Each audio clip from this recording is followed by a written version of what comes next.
The Girl in the Cabin. The train hissed softly as it stopped at the little countryside station of Blackwood, Vermont. Ethan Reyes slung his camera bag over his shoulder, stepping out into the cold air that smelled of pine, old wood, and something else, something faintly metallic.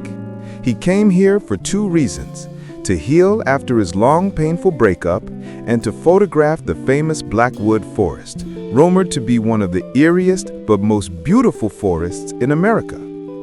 Ethan wasn't superstitious. He loved logic, light, angles, lenses, not ghosts, not stories of shadows that walked without footsteps. But he needed space, and Vermont's silence seemed perfect. The cabin he rented was old but cozy, with creaky floors and a fireplace that groaned when wind brushed past the walls. The caretaker, an elderly man named Henry, warned him the forest wasn't safe after dusk. "There are things that don't like to be seen," Henry said. Ethan laughed. "Like what?" Henry paused. Like the past?" Ethan brushed it off. Old men liked dramatic warnings. But the real story began on Ethan's second evening. The first encounter. The sun had just begun to dip, painting the forest gold. Ethan walked deeper than he intended, searching for a perfect shot. His phone signal died long ago. Oaks loomed above him like dark giants. He noticed a small wooden cabin hidden among the trees, quiet, almost forgotten. Moss had claimed most of its roof. One window was cracked. A faint flicker of light glowed from inside. A light? Here? Ethan felt a chill, but curiosity tugged him forward. He knocked gently. No answer. He placed his fingers on the doorknob. It was surprisingly warm. When he stepped inside, he saw her.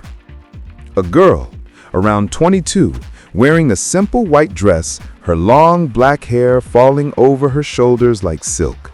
She stood near a dusty table, lighting a candle. The flame reflected in her eyes, soft, deep, beautiful. She turned slowly. Their eyes met. For a moment, Ethan forgot how to breathe. I didn't mean to intrude," he stammered. She smiled faintly. "It's all right. No one visits here." Her voice felt familiar and distant. "I'm Ethan," he said. "I'm Lena," she replied. She didn't seem afraid. Instead, she studied him with quiet curiosity, as if she hadn't seen another human in years. Ethan looked around. "Do you live here alone?" "Yes," she said softly. "The forest keeps me company." The answer felt strange, but her presence pulled him in like gravity. Her skin looked pale in the twilight, but her eyes held a warmth that made his heart race. Before leaving, he asked, "Can I see you again?" Lena hesitated. "The forest doesn't like visitors."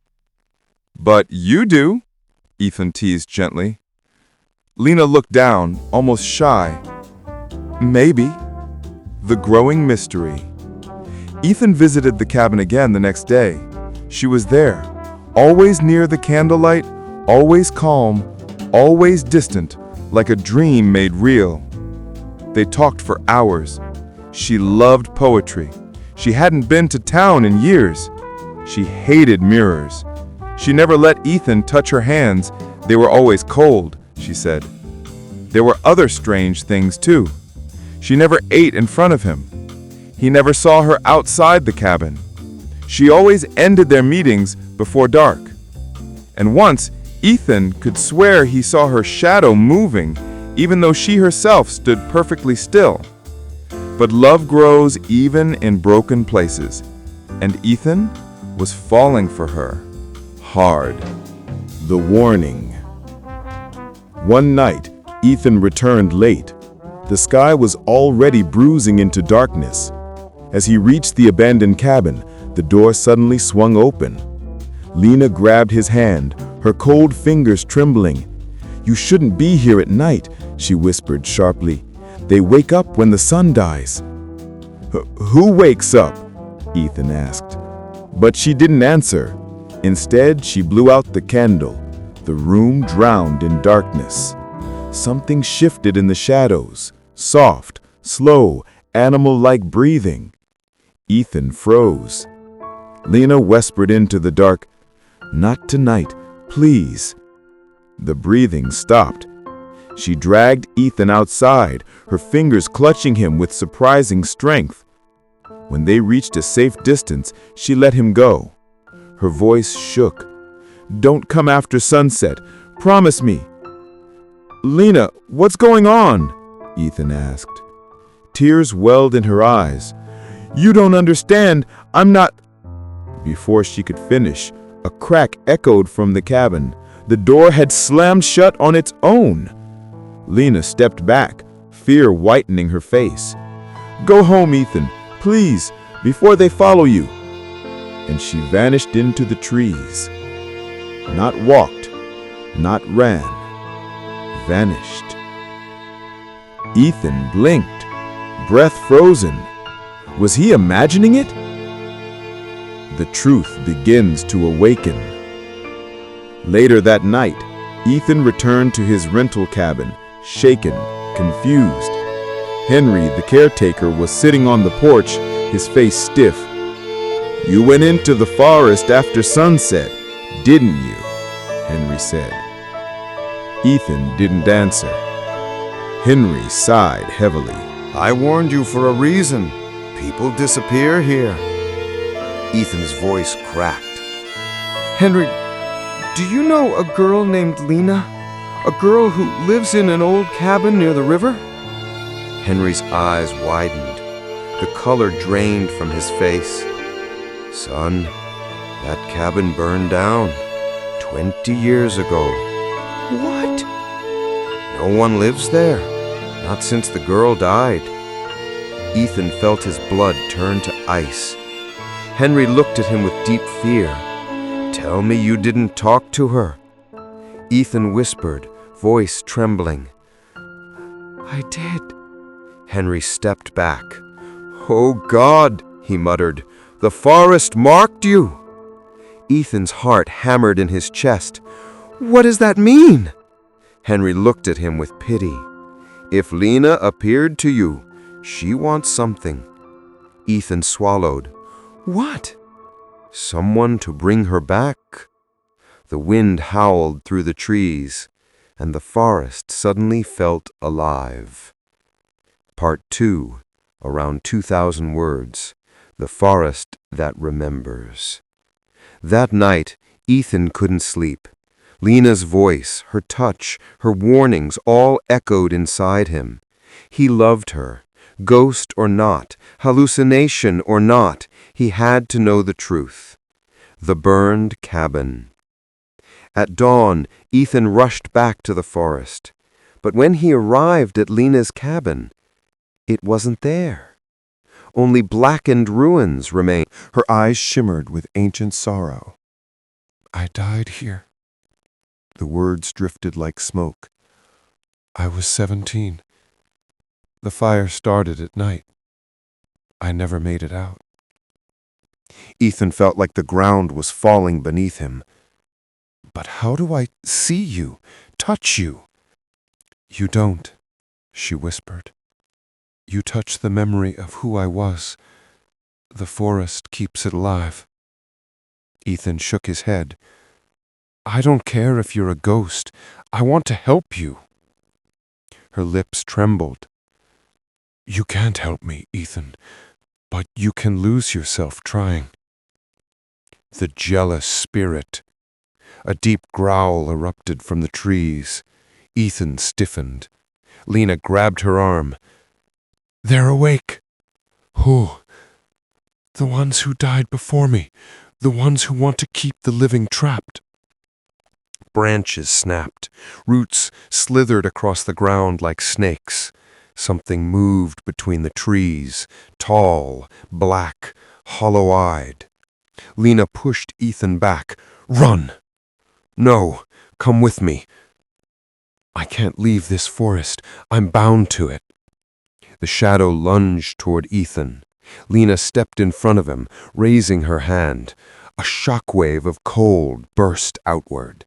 The spirit shrieked, high, hungry. Lena whispered urgently, "You have to break the bond." "How?" "Burn my heart." Ethan stared at her. "What?" "My real heart," she said. "They never found my body. It's still inside the cabin's basement, preserved by the forest. If you burn it, I'll be free." "And if I don't?" Ethan asked. The forest rustled, whispering like 1,000 voices. "They'll take you," Lena said softly. "Forever." The descent. Ethan followed Lena into the ruins. Under broken floorboards, they found a trapdoor, burned but intact. A ladder vanished into darkness. The air below smelled of earth, ash, and something sweet, almost floral. At the bottom lay a small wooden box, untouched by fire. Lena stood beside it, her form flickering faintly. "This is where I end, and where you must not." Ethan knelt and opened the box. Inside lay a heart, black, shriveled, but impossibly preserved. It pulsed. Her eyes shimmered with ancient sorrow. "I died here." The words drifted like smoke. "I was 17. The fire started at night. I never made it out." Ethan felt like the ground was falling beneath him. "But how do I see you? Touch you?" "You don't," she whispered. "You touched the memory of who I was. The forest keeps it alive." Ethan shook his head. "I don't care if you're a ghost. I want to help you." Her lips trembled. "You can't help me, Ethan, but you can lose yourself trying." The jealous spirit. A deep growl erupted from the trees. Ethan stiffened. Lena grabbed his arm. "They're awake!" "Who?" "The ones who died before me. The ones who want to keep the living trapped." Branches snapped. Roots slithered across the ground like snakes. Something moved between the trees, tall, black, hollow-eyed. Lena pushed Ethan back. "Run! No! Come with me!" "I can't leave this forest. I'm bound to it." The shadow lunged toward Ethan. Lena stepped in front of him, raising her hand. A shock wave of cold burst outward. The spirit shrieked, high, hungry. Lena whispered urgently, "You have to break the bond." "How?" "Burn my heart." Ethan stared at her. "What?" "My real heart," she said. "They never found my body. It's still inside the cabin's basement, preserved by the forest. If you burn it, I'll be free." "And if I don't?" Ethan asked. The forest rustled, whispering like 1,000 voices. "They'll take you," Lena said softly. "Forever." The descent. Ethan followed Lena into the ruins. Under broken floorboards, they found a trap-door, burned but intact. A ladder vanished into darkness. The air below smelled of earth, ash, and something sweet, almost floral. At the bottom lay a small wooden box, untouched by fire. Lena stood beside it, her form flickering faintly. "This is where I end, and where you must not." Ethan knelt and opened the box. Inside lay a heart, black, shriveled, but impossibly preserved. It pulsed. Part 2, extended full version, The Forest That Remembers. The night after Ethan learned the truth, sleep refused to touch him. Darkness pressed against the cabin windows like a living creature, and every small sound felt amplified. A twig snapping, the whistle of wind against the chimney, the soft creak of old wood. But the loudest noise was inside him. Lena's tear-filled eyes, her words, "I died here." Impossible, and yet true. He felt something was pulling him back toward the forest. Not fear, not curiosity. Love. Dangerous, irrational love. The search for Lena. At first light, Ethan packed a flashlight, lighter, and his camera. Not because he wanted photos, because the camera made him feel safe, like something alive was with him. The forest welcomed him with cold silence. Sunlight filtered through tall trees like thin daggers. Birds sang only at the edges. Deeper within, everything was eerily quiet, as if the forest itself watched him. After nearly an hour, he reached the old spot, but the cabin was gone. Only burned remains. He knelt and touched the charred floorboards. Ash clung to his fingertips. "Lena," he whispered. And then, cold air brushed past him. Ethan turned. She stood behind him, pale, beautiful, a ghost woven from memory. Lena looked more transparent than before, her form flickering in the morning light. "You shouldn't have come back," she whispered, voice thin like smoke. "I didn't come to run away," Ethan said.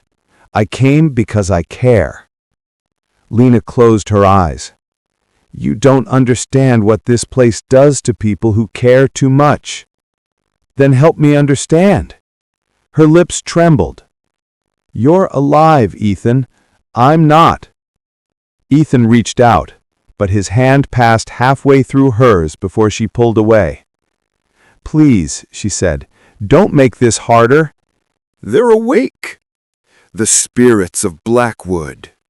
Ethan heard it too, a deep, crawling hum spreading through the air. Roots shook beneath the ground. Shadows moved where there should be none. Ethan's breath hitched. What are they? The forest remembers every soul it traps. Those who died here become part of it. Hungry, jealous, desperate. A shape emerged between the trees, then another, and then another.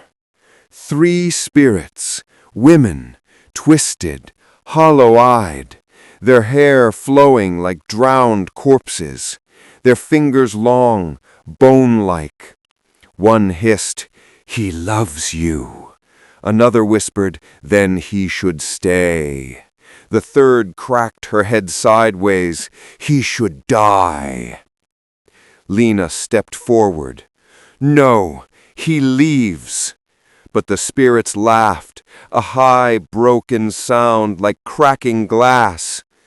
"You can't save him. You couldn't even save yourself. You want him dead like you," the last one crooned. Lena flinched as if stabbed. Ethan grabbed her arm, or tried to. His hand passed partly through her, but she steadied. "Tell me what to do," he said urgently. "We break the bond. My heart still exists, preserved by the forest. If you destroy it, I fade forever. And those things? They lose their claim to you." Ethan looked into her fading eyes. "Then we do it." The forest roared, the descent into darkness. They hurried toward the ruins. The ground trembled violently now. Leaves swirled like spiraling black snow. Under the broken floorboards, Lena pointed to an old trap door. "Down there." Ethan pried it open. A ladder led into darkness, swallowing the light above. "You can't come?" he asked. Lena shook her head. "My spirit is bound to the surface. Below, the dead rule." Ethan nodded, swallowing his fear. "Wait for me." Lena whispered, "Don't let them speak to you." Then he descended. The basement of echoes. The basement smelled of burned earth and old flowers. Ethan's flashlight flickered, struggling to stay alive. The walls were carved with strange symbols, spirals, eyes, twisting roots. Whispers echoed faintly, overlapping voices from different eras, crying, laughing, chanting. He moved deeper. At the center of the room, beneath a circle of old runes, sat a small wooden box. The air around it felt colder, heavier, alive. "Lena," he whispered. He opened the box. Inside lay a heart, black, shriveled, but beating faintly. Thump, thump. Ethan recoiled. It pulsed again. Thump. A voice behind him purred. "She didn't tell you everything." Ethan spun around. The three spirits were inside the basement now, towering, monstrous, their limbs stretching unnaturally. Their shadows crawled along the walls like insects. "She loved someone before you," one hissed. "He came for her," another whispered. "He burned with the cabin," the third growled. Ethan's eyes widened. "What are you saying?" "She didn't die alone," one smiled. "She dragged another with her," another giggled. "She'll drag you too," the last whispered in his ear. Ethan felt cold fear crawl up his spine. They were lying. They had to be. But doubt seeped into his mind. Lena's truth. Suddenly, a blinding white light filled the basement. Lena appeared, her form almost fully transparent now, trembling violently from the effort. "Stop lying to him!" she cried. The spirit screeched. Lena looked at Ethan, tears streaming down her ghostly cheeks. "It's not true. I was alone. I died alone. I've always been alone." Ethan stepped toward her. "I'm here now." Lena smiled softly, painfully. "You can't stay." The spirits lunged. Lena screamed, throwing out her arms. A shockwave blasted them backward temporarily. "Burn it!" she gasped. "Now!" The heart of the forest. Ethan grabbed the withered heart with trembling hands. It felt alive, hot, vibrating with the weight of 20 years of trapped pain. The spirits were recovering, their bodies cracking, twisting. Lena held them off, her form shaking violently. "Hurry!" Ethan pulled out his lighter. His thumb refused to strike. Fear, love, heartbreak, everything collided. Then he whispered, "For you." The spark ignited. Flame kissed the heart. It shrieked, an inhuman wail that shook the entire forest. The spirits screamed as cracks split their bodies like shattered porcelain. Lena clutched her chest, breathless. The fire spread through the basement like a tidal wave of white light. Ethan shielded his face. The spirits dissolved into ash. The runes melted. The whispers died. The darkness lifted. Lena glowed, her entire body turning to warm, golden light. The farewell. She floated toward Ethan, smiling with heartbreaking tenderness. "You freed me," she whispered. "No," Ethan said, tears falling. "I'm losing you. You never had me, not in the way a living person can have someone. But I loved you. I know. That's why I can leave now." Lena reached out, and for the first time, Ethan felt her hand. Warm, soft, human. She leaned forward, pressing her forehead to his. Her voice was barely a breath. "I'd stay, if I could." The golden light began to break apart, drifting upward like fireflies. Ethan grabbed her hand tighter. "Please, don't go." Lena kissed his cheek, cold turning warm in a single instant. "Goodbye, Ethan." With a final soft smile, she dissolved into pure light and vanished forever. After the fire, Ethan woke outside the ruins, lying beneath bright morning sunlight. The basement had collapsed. The forest was quiet, peaceful. The evil was gone, but so was Lena. Ethan stood slowly, touching the cheek where she'd kissed him. The warmth was gone, but the memory felt eternal. When he walked out of Blackwood Forest for the last time, he didn't look back. Some loves live only once. Some live even after death. And some, like Lena, become stories the heart never stops telling.